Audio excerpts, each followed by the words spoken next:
വെറും 4 തുള്ളികൾ കൊണ്ട് വെളുത്ത വസ്ത്രങ്ങൾ എങ്ങനെ തിളക്കമുള്ളതായി നിലനിർത്താമെന്ന് ഉജാല നമ്മളെ പഠിപ്പിച്ചു. ഈ നീലത്തുള്ളി ഒരു വീട്ടുപേരായി മാറി. വിപണിയിൽ ആദ്യമായി നീലയായി പ്രത്യക്ഷപ്പെട്ടില്ലെങ്കിലും ഉജാല താമസിയാതെ ഇന്ത്യക്ക് നീല എന്നായിരുന്നു അർത്ഥം. ഇതെല്ലാം ആരംഭിച്ചത് കേരളത്തിലാണ്. ഒരു ചെറിയ പട്ടണത്തിൽ ജനിച്ച ഉജാല ഒരു ദേശീയ ബ്രാൻഡായി വളർന്നു. കാലക്രമേണ ജ്യോതി ലാബോറട്ടറീസും വളർന്നു. ഒരു മിഡിൽ ക്ലാസ് കുടുംബത്തിൽ നിന്നുള്ള MP രാമചന്ദ്രൻ തൃശൂർ ജില്ലയിലെ കണ്ടാണശ്ശേരിയിലാണ് ജനിച്ചത്. ഒരു ബിസിനസ്സുകാരന്റെ മകനായിരുന്നു അദ്ദേഹം. കുട്ടിക്കാലത്ത് ഒരു ഡോക്ടറാകണമെന്ന് അദ്ദേഹം സ്വപ്നം കണ്ടു. സ്കൂളിൽ സയൻസ് പഠിച്ച അദ്ദേഹം ഗുരുവായൂർ ശ്രീകൃഷ്ണ കോളേജിൽ പ്രീ ഡിഗ്രി പഠനത്തിനായി ചേർന്നു. എന്നാൽ അദ്ദേഹത്തിന്റെ മാർക്ക് കുറവായിരുന്നു. വൈദ്യശാസ്ത്രത്തെക്കുറിച്ചുള്ള അദ്ദേഹത്തിന്റെ സ്വപ്നം മങ്ങി. പകരം കൊമേഴ്സ് പഠിക്കാൻ അദ്ദേഹം തൃശൂർ സെന്റ് തോമസ് കോളേജിൽ ചേർന്നു. BCom പൂർത്തിയാക്കിയ ശേഷം അക്കൗണ്ടിംഗ് കൂടുതൽ പഠിക്കാൻ അദ്ദേഹം കൊൽക്കത്തയിലേക്ക് പോയി. തുടർന്ന് 1971 മുംബൈയിലേക്ക് താമസം മാറി. മുംബൈയിൽ എഡ്യൂക്കേഷണൽ ഫിലിംസ് നിർമ്മിക്കുന്ന ഒരു കമ്പനിയിൽ അദ്ദേഹം ആദ്യം ജോലി ചെയ്തു. പിന്നീട് അക്കൗണ്ടന്റായി ഒരു കെമിക്കൽ കമ്പനിയിൽ ചേർന്നു. അക്കാലത്ത് അദ്ദേഹത്തിന്റെ ശമ്പളം 150 രൂപയായിരുന്നു. ബോംബെ യൂണിവേഴ്സിറ്റിയിൽ നിന്ന് ഫിനാൻഷ്യൽ മാനേജ്മെന്റിൽ ബിരുദാനന്തര ബിരുദവും അദ്ദേഹം നേടി. വിവാഹം കഴിഞ്ഞ ഉടനെ അദ്ദേഹം ഭാര്യയെ മുംബൈയിലേക്ക് കൊണ്ടുവന്നു. ജോലി ചെയ്യാൻ ആരംഭിച്ചത് തൊട്ട് സമ്പാദിച്ച പണം ഉപയോഗിച്ച് അദ്ദേഹം ഒരു ചെറിയ ഫ്ലാറ്റ് പോലും വാങ്ങി. അദ്ദേഹം ജോലി ചെയ്യുന്ന കെമിക്കൽ കമ്പനി താമസിയാതെ പ്രശ്നങ്ങൾ നേരിട്ടു. 1981 ആയപ്പോഴേക്കും കമ്പനി അടച്ചുപൂട്ടി. സ്ഥിരമായ ജോലിയുടെ ഉറപ്പ് രാമചന്ദ്രന് നഷ്ടപ്പെട്ടു. കമ്പനി അടച്ചുപൂട്ടിയെങ്കിലും അക്കൗണ്ട്സ് ജോലി പൂർത്തിയാക്കേണ്ടി വന്നു. അതേസമയം സ്വന്തമായി ഒരു ബിസിനസ് ആരംഭിക്കുന്നതിനെക്കുറിച്ച് അദ്ദേഹം ചിന്തിച്ചു. 1983 5000 രൂപ മാത്രം മൂലധനവുമായി അദ്ദേഹം തന്റെ ആദ്യ സംരംഭം ആരംഭിച്ചു. രാമചന്ദ്രൻ വെളുത്ത വസ്ത്രങ്ങൾ ധരിക്കാൻ ഇഷ്ടപ്പെട്ടിരുന്നു. വസ്ത്രങ്ങൾ വെളുത്തതായി സൂക്ഷിക്കാൻ അദ്ദേഹം ഒരു കഷ്ണം ഇൻഡിഗോ വെള്ളത്തിൽ ലയിപ്പിക്കാറുണ്ടായിരുന്നു. തുടർന്ന് അദ്ദേഹം അലക്കിയ വസ്ത്രങ്ങൾ ഈ വെള്ളത്തിൽ മുക്കി ഉണക്കി. എന്നിരുന്നാലും ഇൻഡിഗോ കഷ്ണം പൂർണ്ണമായും അലിഞ്ഞുപോയില്ല. ചില തരികൾ വസ്ത്രങ്ങളിൽ പറ്റിപ്പിടിച്ചിരുന്നു. ഇത് അടയാളങ്ങൾ അവശേഷിപ്പിക്കുകയും തുണിയുടെ തിളക്കം നശിപ്പിക്കുകയും ചെയ്തു. ഈ പ്രശ്നം പരിഹരിക്കാൻ രാമചന്ദ്രൻ തീരുമാനിച്ചു. ദ്രാവക രൂപത്തിൽ ഇൻഡിഗോ ഉണ്ടാക്കാൻ അദ്ദേഹം ചിന്തിച്ചു. ഇൻഡിഗോ ഒരു തുള്ളിയായി വന്നാൽ അത് വെള്ളത്തിൽ വേഗത്തിൽ ലയിക്കുമെന്ന് അദ്ദേഹം വിശ്വസിച്ചു. ഫലം എന്തായാലും ശ്രമിക്കാൻ അദ്ദേഹം ദൃഢനിശ്ചയം ചെയ്തു. അങ്ങനെ വസ്ത്രങ്ങളിൽ വൃത്തിയായി പ്രവർത്തിക്കുന്ന ഒരു നീലത്തുള്ളി രാമചന്ദ്രൻ കണ്ടുപിടിച്ചു. ഏകദേശം 1 വർഷത്തെ നിരവധി പരീക്ഷണങ്ങൾക്ക് ശേഷം ഒടുവിൽ അദ്ദേഹം വിജയിച്ചു. വ്യത്യസ്ത രാസവസ്തുക്കളും ചായങ്ങളും കലർത്തി പരിഷ്കരിച്ചു. അവസാനം അദ്ദേഹം ഒരു വയലറ്റ് നിറമുള്ള നീലത്തുള്ളി നിർമ്മിച്ചു. ഈ തുള്ളി തുണിയിൽ പൊടിയോ കറകളോ അവശേഷിപ്പിച്ചില്ല. അന്ന് ലഭ്യമായിരുന്ന നീലപ്പൊടികളിൽ നിന്ന് വ്യത്യസ്തമായി അദ്ദേഹത്തിന്റെ ഉൽപ്പന്നം തികച്ചും പ്രവർത്തിച്ചു. അദ്ദേഹം ഉൽപ്പന്നത്തിന് ഉജാല സുപ്രീം എന്ന് പേരിട്ടു. അതേസമയം അദ്ദേഹം തന്റെ കമ്പനി ആരംഭിച്ചു. തന്റെ മൂത്ത മകളുടെ പേരിലാണ് അദ്ദേഹം കമ്പനി ആരംഭിച്ചത്, ജ്യോതി ലാബോറട്ടറീസ്. ഉജാല സുപ്രീം ഉപയോഗിച്ച് വെളുത്ത വസ്ത്രങ്ങൾ ആളുകൾ പരിപാലിക്കുന്ന രീതി മാറ്റാൻ അദ്ദേഹം പുറപ്പെട്ടു. തന്റെ പുതിയ ഉൽപ്പന്നത്തെക്കുറിച്ച് പ്രചരിപ്പിക്കാൻ രാമചന്ദ്രൻ 5 സെയിൽസ് ഗേൾസിനെ നിയമിച്ചു. അവർ വീടുകൾ സന്ദർശിച്ച് ഉജാലയുടെ ഗുണങ്ങൾ വിശദീകരിച്ചു. ഈ നേരിട്ടുള്ള സമീപനം അവബോധം സൃഷ്ടിക്കാൻ സഹായിച്ചു. അക്കാലത്ത് ചെറുതും വലുതുമായി നിരവധി കമ്പനികൾ നീല വിപണിയിൽ മത്സരിച്ചിരുന്നു. കോമ്പറ്റീറ്റേഴ്സായി റോവിൻ ബ്ലൂ, റാണിപ്പാൽ തുടങ്ങിയ ബ്രാൻഡുകൾ ഉൾപ്പെടുന്നു.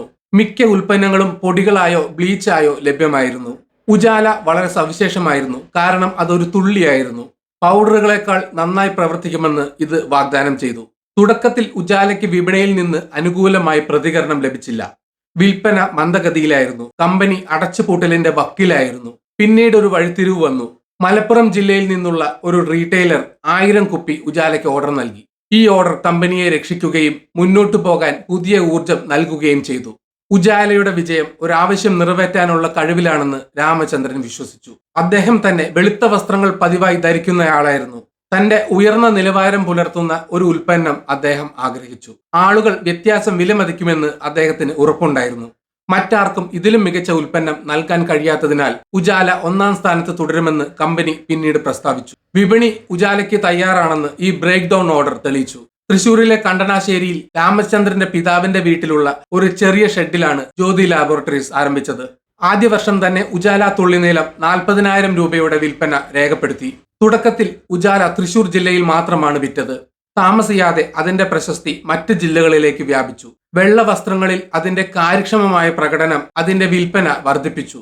ആദ്യകാലങ്ങളിൽ മറ്റ് സ്ഥലങ്ങളിൽ നിന്ന് ഇറക്കുമതി ചെയ്ത കുപ്പികളിലാണ് ഉജാല പാക്ക് ചെയ്തിരുന്നത്. ഈ കുപ്പികൾ വിലയേറിയതായതിനാൽ ഉജാലയുടെ വില ഉയർന്നതായിരുന്നു. മുൻ തൊഴിലുടമയുടെ ഉപദേശപ്രകാരം രാമചന്ദ്രൻ പ്ലാസ്റ്റിക് കുപ്പികൾ വീട്ടിൽ തന്നെ നിർമ്മിക്കാൻ തീരുമാനിച്ചു.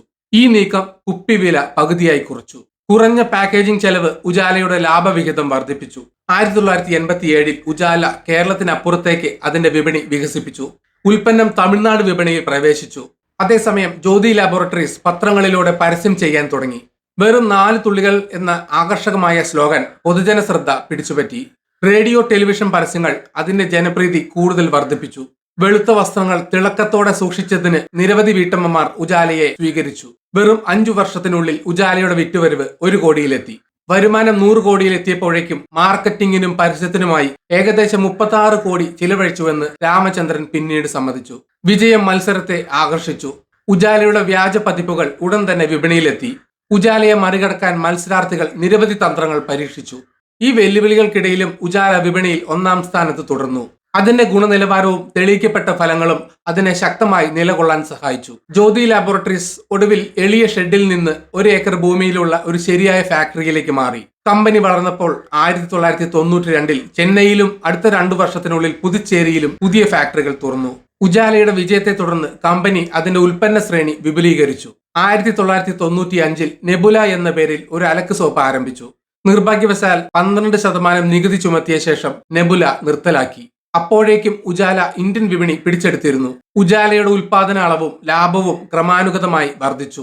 1999 ആയപ്പോഴേക്കും ഉജാല മാത്രം 100 കോടി രൂപയുടെ വിറ്റുവരവ് നേടി.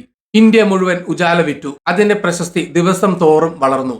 ജ്യോതി ലാബോറട്ടറീസ് കൂടുതൽ വിജയകരമായതോടെ കമ്പനി അതിന്റെ ആസ്ഥാനം മുംബൈയിലേക്ക് മാറ്റി. 1 തുള്ളി നീല നിറത്തിൽ തുടങ്ങിയപ്പോഴും ജ്യോതി ലാബ്സ് അതിന്റെ ഉൽപ്പന്നങ്ങളും പാക്കേജിങ്ങും മാറിക്കൊണ്ടിരുന്നു. ഈ സമയത്ത് ആഗോള ING ഗ്രൂപ്പിന്റെ ഭാഗമായ ബെയറിംഗ് ഇൻവെസ്റ്റ്മെന്റ്സ് 10% ഓഹരികൾ ഏറ്റെടുത്തുകൊണ്ട് ജ്യോതി ലാബ്സിൽ മൂലധന നിക്ഷേപം നടത്തി. 2002 ബെയറിംഗ് ഇൻവെസ്റ്റ്മെന്റ്സ് അവരുടെ ഓഹരികൾ ആഗോള സ്വകാര്യ ഇക്വിറ്റി സ്ഥാപനങ്ങളായ CDC, CLSA എന്നിവയ്ക്ക് ഉയർന്ന ലാഭത്തിൽ വിറ്റു. കമ്പനിയുടെ സാധ്യതകളിൽ ആകൃഷ്ടരായി ഈ നിക്ഷേപകർ കൂടുതൽ മൂലധനം നിക്ഷേപിച്ചു. 2007 ഒരു IPO നടന്നു. ആ വർഷം ജ്യോതി ലാബ്സിന്റെ ഓഹരികൾ ബോംബെ സ്റ്റോക്ക് എക്സ്ചേഞ്ചിലും നാഷണൽ സ്റ്റോക്ക് എക്സ്ചേഞ്ചിലും ലിസ്റ്റ് ചെയ്യപ്പെട്ടു. ആദ്യ ഉൽപ്പന്നങ്ങൾ ഉജാല, നെബുല സോപ്പുകളായിരുന്നെങ്കിലും 2000 ശേഷം ജ്യോതി ലാബോറട്ടറീസ് അവരുടെ ശ്രേണി വിപുലീകരിച്ചു. 2000 കമ്പനി മാക്സോ കൊതുക് അകറ്റുന്ന ഉൽപ്പന്നങ്ങൾ പുറത്തിറക്കി. മാക്സോ ആദ്യമായി പശ്ചിമ ബംഗാളിലാണ് വിറ്റത്. അതേസമയം കമ്പനി ദക്ഷിണേന്ത്യയിൽ എക്സോ ഡിഷ് വാഷ് ബാർ അവതരിപ്പിച്ചു. സോപ്പും ചാരവും ഉപയോഗിച്ച് പാത്രങ്ങൾ വൃത്തിയാക്കുന്ന വീട്ടമ്മമാരെ ലക്ഷ്യമിട്ടായിരുന്നു എക്സോ. തുടക്കത്തിൽ എക്സോയുടെ ആവശ്യം ഉയർന്നതായിരുന്നില്ല. എന്നിരുന്നാലും പാത്രം കഴുകൽ വിഭാഗത്തിന്റെ ഭാവി സാധ്യതകൾ ജ്യോതി ലാബ്സ് തിരിച്ചറിഞ്ഞു. വിലയിലോ ഗുണനിലവാരത്തിലോ വിട്ടുവീഴ്ച ചെയ്യാതെ എക്സോ പുറത്തിറക്കി. ജ്യോതി ലാബ്സ് പിന്നീട് മറ്റു നിരവധി ഉൽപ്പന്നങ്ങൾ അവതരിപ്പിച്ചു. വനമാല ലോണ്ടറി സോപ്പ്, മായ അഗർബത്തി, ജീവ ayurvedic soap, Ujala stiff and shine, Ujala techno bright എന്നിവ ഇതിൽ ഉൾപ്പെടുന്നു. ഇന്ന് തുണി കൊണ്ടുള്ള വൈറ്റ്നറുകളിൽ ഉജാല സുപ്രീം ഏതാണ്ട് മുഴുവൻ വിപണി വിഹിതവും കൈവശം വെച്ചിട്ടുണ്ട്. അതുപോലെ എക്സോ ഡിഷ് വാഷ് ബാറും പ്രിൽ ലിക്വിഡും അവരുടെ വിഭാഗത്തിലെ മുൻനിര തെരഞ്ഞെടുപ്പുകളിൽ ഒന്നാണ്. അതേസമയം മാക്സോ മോസ്കിറ്റോ റിപ്പലന്റ് അതിന്റെ വിപണിയിൽ ശക്തമായ ഒരു മത്സരാർത്ഥിയാണ്. 2002 ശ്രീ സായി ഹോം കെയർ എന്ന കമ്പനി ഏറ്റെടുത്തുകൊണ്ട് ജ്യോതി ലാബ്സ് കൂടുതൽ വളർന്നു. 2009 കമ്പനി ഡിഷ് വാഷ് ബാറിന്റെ വൃത്താകൃതിയിലുള്ള പതിപ്പായ എക്സോ റൗണ്ട് ആരംഭിച്ചു. ജ്യോതി ഫാബ്രിക് കെയർ സർവീസസ് എന്ന പ്രീമിയം ലോണ്ടറി സേവനവും അവർ ആരംഭിച്ചു. ലളിതമായ വാഷിംഗ്, ഡ്രൈയിങ് എന്നിവയ്ക്കപ്പുറമായിരുന്നു ഈ ഫാബ്രിക് സ്പാ. ഡൽഹി വിമാനത്താവളത്തിൽ ഒരു ശാഖയോടെ മുംബൈയിലും ബംഗളൂരുവിലും ശൃംഖല വ്യാപിച്ചു. ഇന്ത്യൻ റെയിൽവേയും നിരവധി ഹോട്ടൽ ശൃംഖലകളും ഫാബ്രിക് സ്പായുടെ ഉപഭോക്താക്കളായി. ഈ പുതിയ ലോണ്ടറി സേവന ശ്രേണി നഗര ഉപഭോക്താക്കളെ ആകർഷിക്കുകയും പുതിയ വരുമാന സ്രോതസ് നൽകുകയും ചെയ്തു. 2010 ക്രിക്കറ്റ് ഇതിഹാസം സച്ചിൻ ടെണ്ടുൽക്കർ ഉജാല സുപ്രീം എന്ന കമ്പനിയുടെ ബ്രാൻഡ് അംബാസഡറായി. അടുത്ത വർഷം 2011 ജ്യോതി ലാബോറട്ടറീസ് ഹെൻകെൽ ഇന്ത്യ ലിമിറ്റഡ് ഏറ്റെടുക്കാനുള്ള പദ്ധതി പ്രഖ്യാപിച്ചുകൊണ്ട് വിപണിയെ ഞെട്ടിച്ചു. ജർമ്മനി ആസ്ഥാനമായുള്ള ഹെൻകെലിന്റെ ഇന്ത്യൻ ശാഖയായിരുന്നു ഹെൻകെൽ ഇന്ത്യ. അത് നഷ്ടം നേരിടുകയായിരുന്നു. ഈ ഏറ്റെടുക്കലിനായി ജ്യോതി ലാബ്സ് 783 കോടി രൂപ ചെലവഴിച്ചു. ഹെൻകെൽ ഇന്ത്യയെ ഏറ്റെടുത്ത ശേഷം കമ്പനി അതിന്റെ പ്രവർത്തനങ്ങൾ ജ്യോതി ലാബ്സുമായി ലയിപ്പിച്ചു. ഈ ലയനം Henko, mister white, Pril, Marco, ഫാ തുടങ്ങിയ വിപുലമായ ഉൽപ്പന്നങ്ങളെ ഒരു കുടക്കീഴിൽ കൊണ്ടുവന്നു. റിസർച്ച് ആൻഡ് ഡെവലപ്മെന്റ് ഡിപ്പാർട്ട്മെന്റ് ശക്തിപ്പെടുത്തിയതോടെ ഈ ഉൽപ്പന്നങ്ങളുടെ ഗുണനിലവാരം മെച്ചപ്പെട്ടു. ഹെൻകെലിന്റെ ബ്രാൻഡുകളുടെ വിൽപ്പന അതിവേഗം വളരാൻ തുടങ്ങി. ഈ ലയനത്തോടെ ജ്യോതി ലാബ്സ് ഗ്രൂപ്പിന്റെ വാർഷിക വിറ്റുവരവ് 2011 1000 കോടി രൂപ കവിഞ്ഞു.